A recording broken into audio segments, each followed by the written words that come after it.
ហើយមុនប្រកាសទៅខំនៅក្នុងនេះបានកូន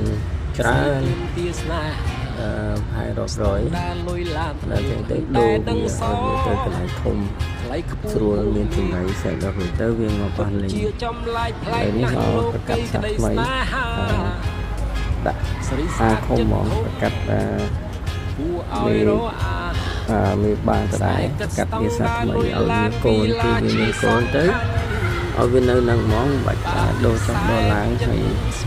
វាអាចនៅនេះហ្មងហើយយើងស្រួលវាមានចំណីស្រាប់អីស្រាប់បាច់ដាក់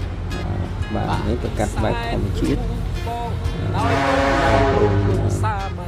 មានមតិវិវត្តអីអាចខមមិនបានតែគ្រាន់ចង់កាត់តាមបែបធម្មជាតិដើម្បីវាមកសម្រងពីបាទទីនេះយើងមិនសូវមានទីច្រើនពីវាមានពីបាទដើម្បីថែរក្សាវាទេវាមានចំណុចស្រាប់